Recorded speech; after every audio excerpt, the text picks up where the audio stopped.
मैं पवन कुमार यादव, प्रवक्ता रसायन विज्ञान, कक्षा 12 हेतु रसायन विज्ञान के अध्याय 4 रासायनिक बलगतिकी पर अध्ययन के लिए आप सभी के बीच प्रस्तुत हूँ। इस अध्याय को दो भागों में बांटा गया, भाग 1 तथा भाग 2।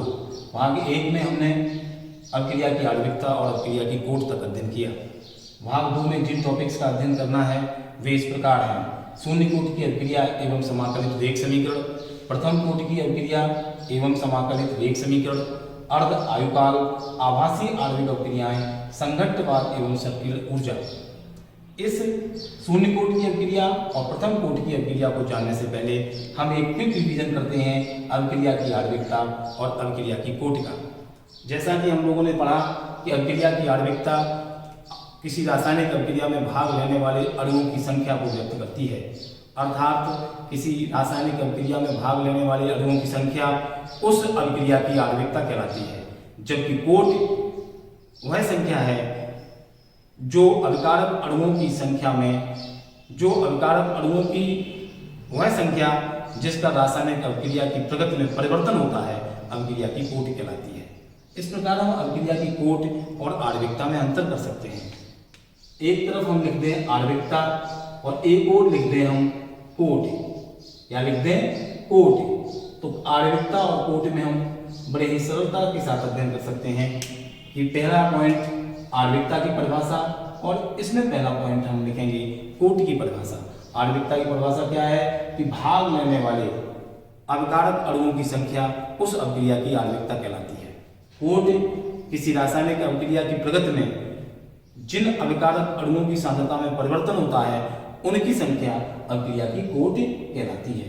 सेकेंड पॉइंट हम लिखेंगे कि किसी रासायनिक अभिक्रिया की आणविकता कभी शून्य, ऋणात्मक, भिन्नात्मक नहीं हो सकती। जबकि इधर लिखेंगे कि कोट शून्य, ऋणात्मक और भिन्नात्मक हो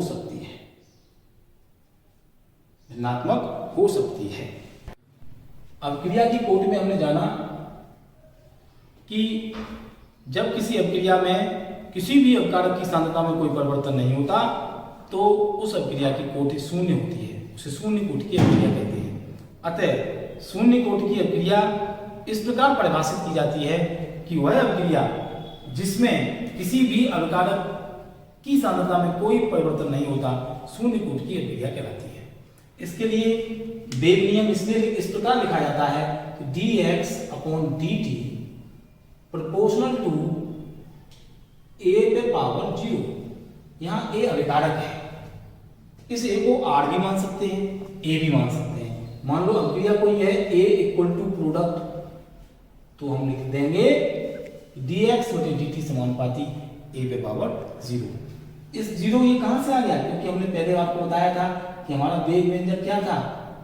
वेग व्यंजक हमारा था, इसको समझने फिर से, dx/dt प्रोपोर्शनल टू r पे पावर n।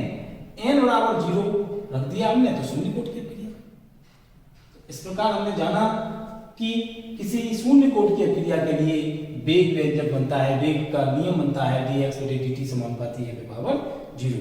ऐसी अभिक्रियाएं शून्य कोटि की अभिक्रियाएं कहलाती हैं। अब हम देखते हैं शून्य कोटि की अभिक्रिया के लिए समाकलित वेग समीकरण। समाकलित वेग समीकरण के लिए मैं एक रिएक्शन और मान लेता हूं, एक ही जगह अब r मान लूंगा कि r = प्रोडक्ट। बात एक ही है, क्या मान लिया? r = product. माना कोई अभिक्रिया इस प्रकार है कि r = प्रोडक्ट। शून्य कोटि की अभिक्रिया के लिए हम क्या लिखेंगे? d concentration of r/dt। ये क्या है? ये हमारा है अभिक्रिया का वेग r के सापेक्ष, अभिकारक r के सापेक्ष अभिक्रिया का वेग ऋण dr/dt, जो हम पहले से लिखते रहे। यह इक्वल टू किसके लिखेंगे? यहां समानुपाती के स्थान पर k और सक्रिय द्रव्यमान r का, यानी सांद्रता r की, और उस पर पावर 0। इसकी वैल्यू कितनी होती है? 1। x पे पावर 0 = 1, तो हम लिख देंगे -dr/dt = k। r का मान 1 हो गया। यहां से हम लोग पक्षांतर कर दें तो आ जाएगा dr equal to k into dt। इसको हमने कर दिया समीकरण 1। समीकरण 1 करने से पहले हम अगर देखें कि t बराबर 0 पर ये मान और लिख लें, r की वैल्यू यदि r नॉट है तो प्रोडक्ट 0 है। t टाइम पर इस r की वैल्यू r हो गई, कितनी हो गई r, तो इसकी वैल्यू हो गई r नॉट माइनस r। यदि इसकी वैल्यू को हम a मान लें और इस मान को हम x मान लें तो ये वैल्यू हो जाएगी a माइनस x। ये चार्ट हमें ध्यान रखना है। आगे बढ़ते हैं, समीकरण 1 का समाकलन कर दें। समीकरण 1 का क्या कर दें, समाकलन कर दें। तो कैसे करेंगे, माइनस डी आर बराबर के बाहर आ जाता है और डी टी, इसकी वैल्यू आ जाती है माइनस आर समाकलन करने पर बराबर के और टी मल्टीप्लाई प्लस सी। यहां सी एक इंटीग्रल कांस्टेंट है जिसे हम सी को समाकलन स्थिरांक कहते हैं। क्या कहते हैं, समाकलन स्थिरांक कहते हैं। आगे देखते हैं, इसको हमने कर दिया समीकरण नंबर 2, 1 था इसको कर दिया 2 नंबर। समीकरण 2 से हम आगे चलते हैं और समीकरण 2 में हम इन वैल्यूज को रखते हैं। कैसे कि t बराबर 0 पर देखें क्या है, जो सांद्रता है r की, यानी पदार्थ की अभिकारक की जो सांद्रता है वो है r नॉट। तो हम लिखेंगे सांद्रता बराबर, यानी सांद्रता r बराबर कितनी है, r नॉट है और टाइम t0 है। ये दोनों वैल्यू समीकरण 2 में रखते हैं तो क्या होगा, इस माइनस r के स्थान पर हमारा आ जाएगा r not equal to t के स्थान पर रखा जाएगा 0 तो k इंटू 0 और प्लस c। तो ये minus r not equal to आ गई c, ये c की वैल्यू आ गई। इस c का मान पुनः समीकरण 2 में रखने पर, तो c का मान समीकरण 2 में रखने पर क्या होगा, समीकरण 2 देखें, minus r equal to K T plus, तो माइनस आ जाएगा क्योंकि ये वैल्यू माइनस की है, माइनस r कंसंट्रेशन नॉट। पक्षांतर कर दें तो ये पॉजिटिव हो जाएगा, तो r not minus r equal to K T. हमने कहा था इसको ध्यान रखेंगे कि r not minus r equal to x, क्या है x, तो x बराबर हो गया के टी, यहां से k बराबर हो गया x अपॉन टी, यानी अभिकारक के खर्च होने की मात्रा यानी वियोजन की मात्रा बटे समय बराबर आ गया दर स्थिरांक के। ये हमारा समीकरण तैयार हो गया। इसी प्रकार अब हम देखेंगे प्रथम कोटि की अभिक्रिया और प्रथम कोटि की अभिक्रिया के लिए समाकलित वेग समीकरण। क्या देखेंगे, प्रथम कोटि की अभिक्रिया देखेंगे और प्रथम कोटि की अभिक्रिया के लिए समाकलित वेग समीकरण देखेंगे। प्रथम कोटि की अभिक्रिया क्या होगी, वह अभिक्रिया जिसकी प्रगति में किसी अभिकारक के एक अणु की सांद्रता में परिवर्तन होता है, प्रथम कोटि की अभिक्रिया कहलाती है। तो प्रथम कोटि की अभिक्रिया,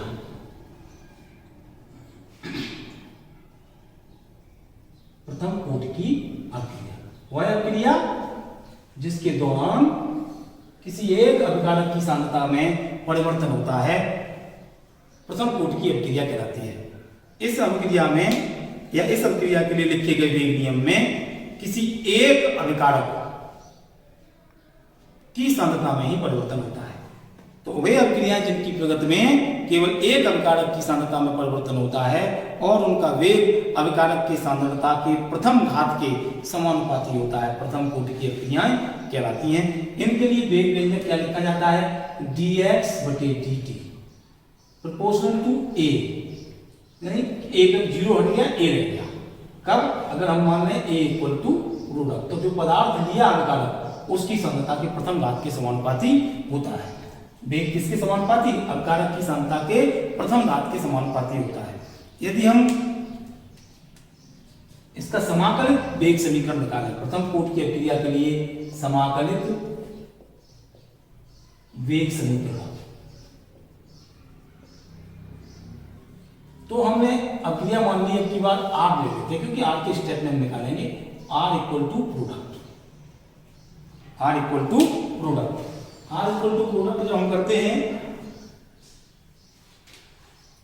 तो उसी तरह से हम t टाइम 0 पर इसकी वैल्यू करेंगे।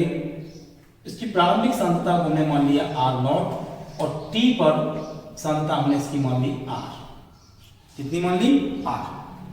प्रारंभिक सांद्रता बराबर a मान ली और यहां देखते हैं कितना आएगा, यहां 0, तो ये हो गया r नॉट माइनस r और इसकी वैल्यू वियोजन की मात्रा x, तो ये हो गया a माइनस x।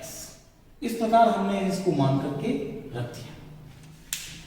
अब हम प्रथम कोटि की अभिक्रिया के वेग नियम को इस r के सापेक्ष लिखेंगे, तो माइनस dr अपॉन dt बराबर k कंसंट्रेशन ऑफ r पे पावर 1। जो n का मान था वो 1 हो गया, 1 की कोई वैल्यू नहीं तो हटा दिया। अब हम आगे करेंगे तो ये आ जाएगा माइनस dr, r को इधर ले लिया, r बराबर k इंटू डी टी। समाकलन करने पर माइनस निशान बाहर आ गया, तो डी आर बटे आर बराबर k और टी टी। जब इसका समाकलन करेंगे तो यहां आएगा माइनस एल एन आर। इसका इसके लिए आएगा बराबर के टी प्लस सी, सी वही समाकलन स्थिरांक है। अब हम देखते हैं समीकरण नंबर इसको कर दिया था 1 और इसको कर दिया 2, उसी प्रकार इस सी का मान फिर निकालेंगे जैसा शून्य कोटि की अभिक्रिया में किया था। कैसे निकालेंगे? इस टाइम पर t बराबर 0 पर r इक्वल टू है r नॉट। कितनी है? r not. ये तो इसलिए हम माइनस एल एन आर बराबर इसी समीकरण 2 में t की वैल्यू रखेंगे, r की वैल्यू रखेंगे r नॉट और t की वैल्यू रखेंगे 0, तो k इंटू 0 प्लस c, तो c का मान आ जाएगा minus L N R not. इस वैल्यू को हम समीकरण 2 में रखते हैं, तो c का मान समीकरण 2 में रखने पर क्या करेंगे? तो लिखेंगे माइनस एल एन आर बराबर के और टी प्लस ये माइनस एन एन आर आया है, तो यहां minus N N R not. अब हम लॉग के एल एन पक्ष को, इस आर के पक्ष को एक साइड ले लें तो आ जाएगा N N R not minus N N R equal to K T. पक्ष बदलने पर, पुनर्विन्यासित करने पर K T equal to N N R not ऊपर और आर नीचे आ जाएगा, तो concentration of R not upon concentration of R. प्रारंभिक सांद्रता बटे अंतिम सांद्रता। हम जानते हैं कि इस ln को लॉग में बदलने के लिए 2.303 का गुणा करना पड़ता है, तो ये हो गया लॉग आधा 10 और कितना 2.303 का गुणा, तो 2.303 आगे लगा दिया 2.303 इसका गुणा हो जाता है।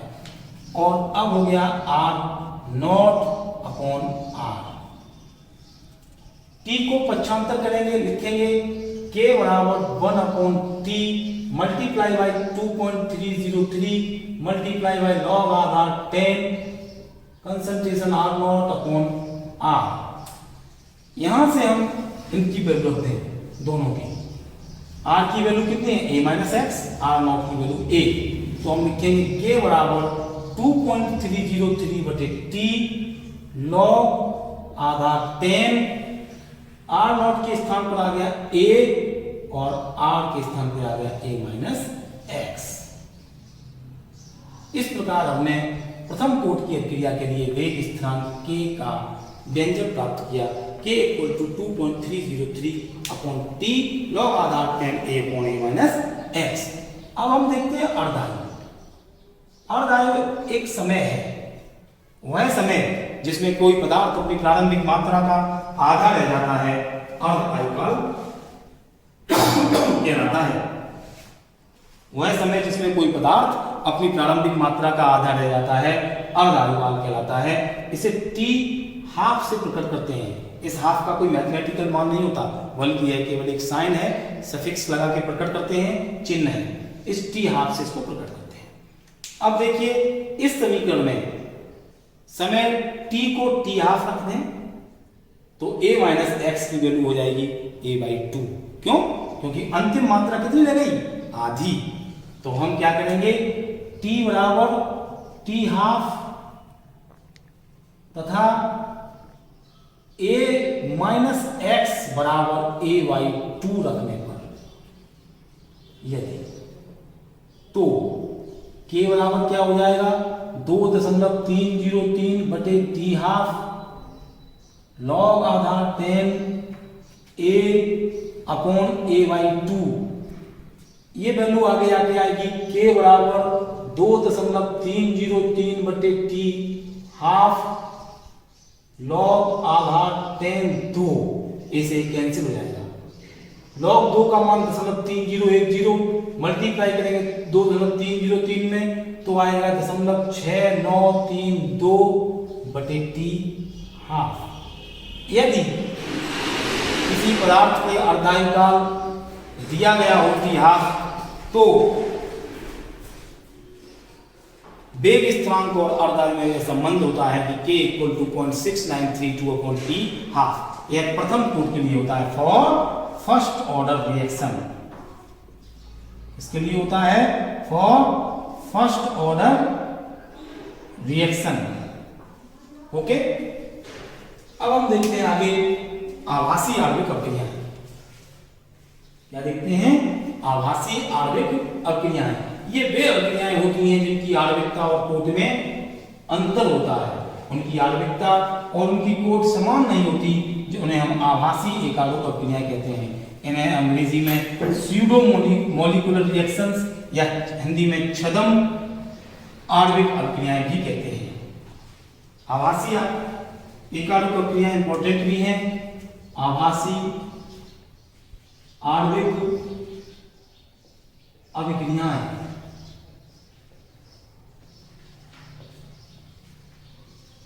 देखते हैं कैसे।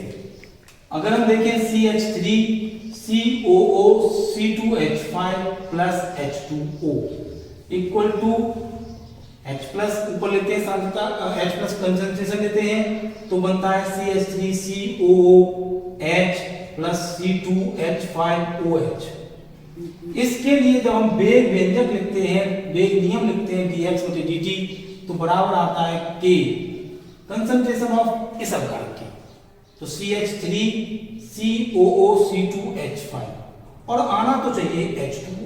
द्रव्यानुपाती क्रिया का नियम कहता है कि दोनों अवकारकों की सांद्रताओं के गुणनफल के समानुपाती होता है वेग। उस आधार पर दोनों को होना चाहिए, लेकिन केवल एक ही आता है, तो इसका आशय क्या हुआ कि इस पे लगा देते हैं 0, अर्थात इस H2O की सांद्रता पर यह वेग निर्भर नहीं करता, केवल एक पर ही निर्भर करता है। अतः इसकी आणविकता तो स्पष्ट रूप से प्रकट हो रही है कि आणविकता बराबर 2, लेकिन इसकी कोट जो व्यंजक प्रयोग द्वारा निर्धारित हुआ है, जिसमें H2O की सांद्रता स्थिर है, कैसी है, कंसंट्रेशन ऑफ H2O कांस्टेंट है,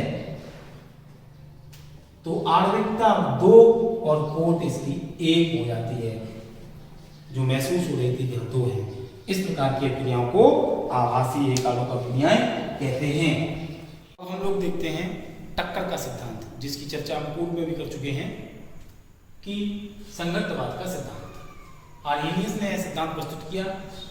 इस सिद्धांत की प्रमुख अवधारणाएं निम्नवत हैं कि रासायनिक अभिक्रिया होने के लिए 2 अणुओं का परस्पर टकराना आवश्यक है।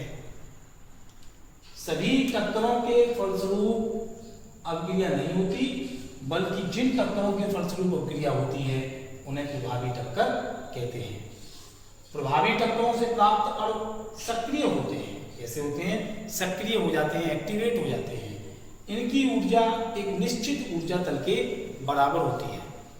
इस ऊर्जा तल को दहली ऊर्जा कहते हैं।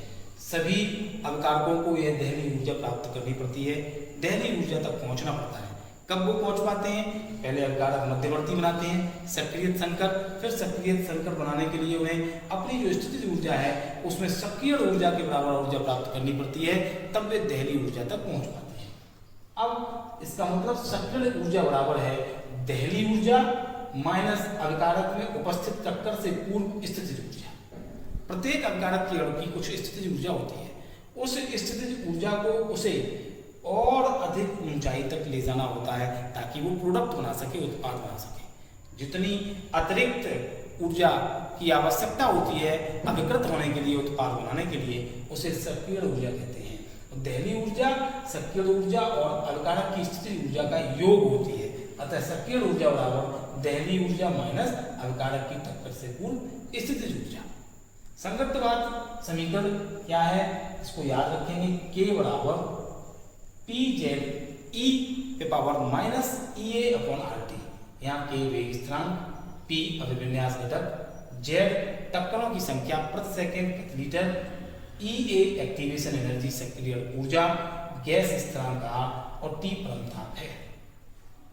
अब हम देखते हैं सक्रिय ऊर्जा, जिसकी चर्चा हम यहाँ कर चुके हैं। सक्रिय ऊर्जा कौन सी है?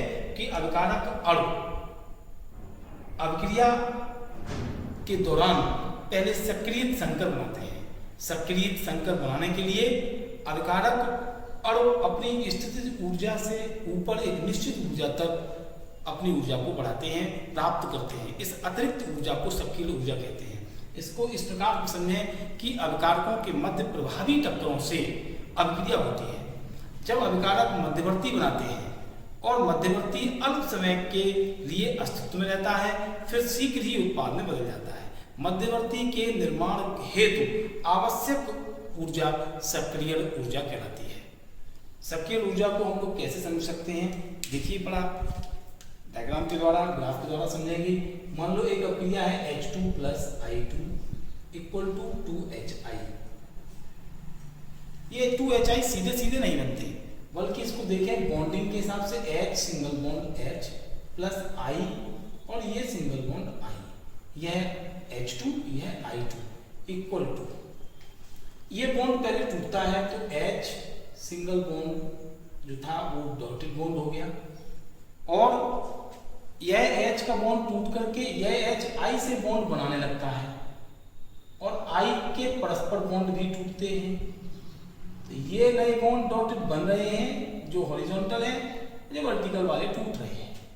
ये बन गया हमारा मध्यवर्ती। क्या बन गया? मध्यवर्ती।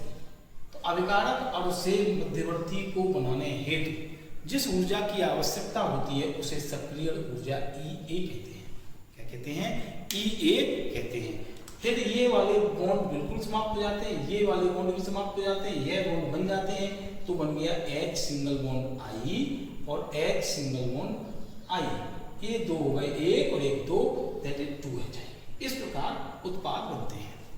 अब हम सक्रिय ऊर्जा को ग्राफ की सहायता से भी समझ लेते हैं। अगर हम ऊर्जा और अभिक्रिया निर्देशांक के बीच ग्राफ बनाएं, ये हमारी ऊर्जा है E और ये है अभिक्रिया निर्देशांक, अभिक्रिया की प्रगति, इसे भी समझ सकते हैं। दूसरा एक और बनाते हैं, ये इसमें भी ये हमारी ऊर्जा E और ये हमारा अभिक्रिया निर्देशांक, अभिक्रिया की प्रगति। इसमें समझिए कि R से समझिए रिएक्टेंस से। मान लो कोई अभिकारक है और वो अभिकारक यदि यहाँ पे है R, अब अभिकारक को उत्पाद बनाना है और उत्पाद की ऊर्जा यहाँ पर है P। तो अभिकारक की स्थितिज ऊर्जा के बाद ये अभिकारक अपनी ऊर्जा को बढ़ाएगा और बढ़ाने के बाद पुनः उत्पाद बना देगा, और जब उत्पाद बनाएगा तो अपनी ऊर्जा को कम कर देगा। कैसा कर लेगा? कम कर देगा। इस समय उसने हमें देखना यह है कि जो अभिकारक है और जो उत्पाद है, ये इसके बीच में जो ऊर्जा का अंतर है, अभिकारक से उत्पाद की ऊर्जा और कम है, अर्थात अभिकारक ने ऊर्जा प्राप्त करने के बाद कुछ ऊर्जा अपनी और निकाली, तब प्रोडक्ट बन पाया। तो इससे इस दूरी में या इस ऊर्जा को हम सक्रिय ऊर्जा E कहते हैं, तथा जो ऊर्जा उसने निकाली उसे डेल्टा H यानी एंथैल्पी परिवर्तन कहते हैं। क्रिया के दौरान ऊष्मा निकली या ऊष्मा लगी उसकी मात्रा कहते हैं। चूंकि यहाँ अभिकारक से उत्पाद बनने में ऊष्मा निकली है, अतः इसका मान नेगेटिव होता है और ये अभिक्रिया ऊष्मा क्षेपी कहलाती है। अब बनाते हैं ऊष्मा शोषी के लिए। ऊष्मा शोषी के लिए क्या करेंगे? इसी प्रकार से R बनाएंगे।